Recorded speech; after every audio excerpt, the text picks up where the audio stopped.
చూడండి, మనిషిలో వ్యక్తీకరణ ఆ రూపంలో ఉండొచ్చు, కానీ ఆవేదన ఎంతుందో చూడండి. వేలాది క్యాంపులు పెట్టిండ్రు. దండకారణ్యం మొత్తంలో వేలాది క్యాంపులు పెట్టిండ్రు. అవసరం ఏముంది? వేలాది క్యాంపులు పెట్టి అందులో లక్షలాది సైన్యం ఉండాలి. ఇంతకుముందు మాట్లాడిన వక్తలు కూడా చెప్పారు, లక్షలాది సైన్యం. దేశంలో సైన్యం పెట్టాల్సిన అవసరం ఏముంది? ఎక్కడో భారతదేశాన్ని రక్షించడానికి భారత సరిహద్దులో కాపలా ఉండాల్సిన సైన్యం దండకారణ్యంలోకి తీసుకొచ్చి, ఇదిగో మల్లన్న లాంటి వాళ్ళు ఎక్కడైతే పని చేస్తున్నారో వాళ్ళు పనిచేసే ప్రాంతంలో ఆ సరిహద్దులో ఉండే సైన్యాన్ని తీసుకొచ్చి అక్కడ దింపిండ్రు. సరిహద్దుల్లో ఉండే సైన్యం దండకార్యంలోకి ఎందుకు వచ్చింది? ఆ సైన్యాన్ని,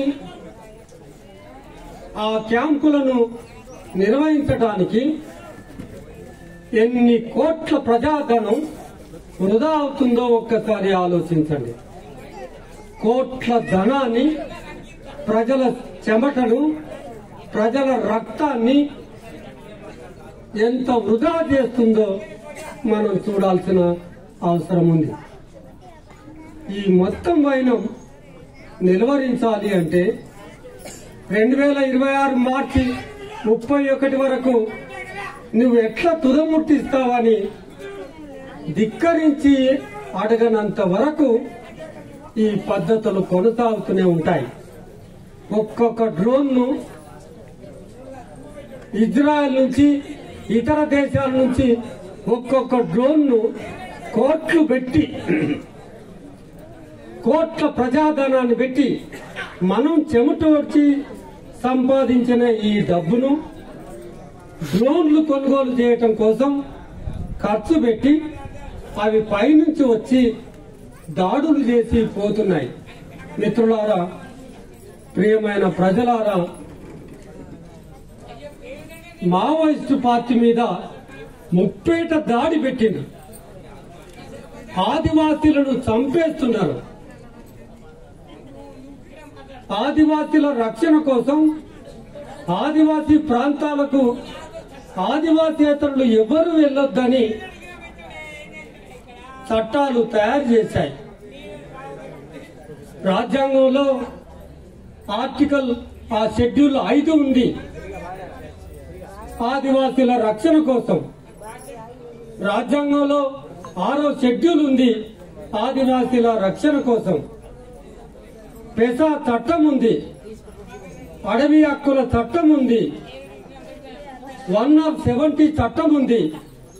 ఆదివాసులను రక్షించుకోవడం కోసం కావలసిన చట్టాలన్నీ ఉన్నాయి. ఈ చట్టాలన్నీ తృణీకరించి, ఈ చట్టాలని కాలదన్ని వాళ్ళ ప్రాంతంలో,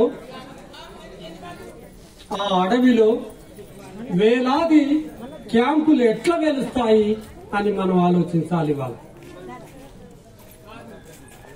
ఉద్యమకారులకు, నక్సలైట్లకు రాజ్యాంగం మీద, ఈ వ్యవస్థ మీద నమ్మకం ఉండదు అంటారు.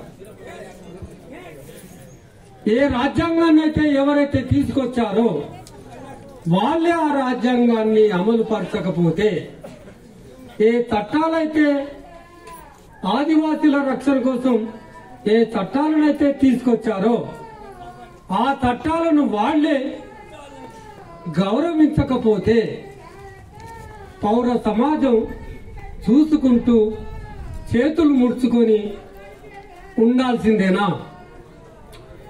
మళ్లీ రేపు ఎలక్షన్లు వస్తే మళ్లీ వాళ్లకు ఓట్లు వేయటం అనే మన విధి. కేవలం ఆ బ్యాలెట్ పేపర్లో మనం ఓట్లు గుద్దడానికే ఉన్నామా? ఈ ప్రభుత్వాలను, ఈ క్రూరమైన ప్రభుత్వాలను గద్దె దింపాల్సిన బాధ్యత మనందరిపైన ఉంది అనేది గుర్తుపెట్టుకోవాలి. మనం వేస్తున్న ఓటు ఏమైపోతుంది?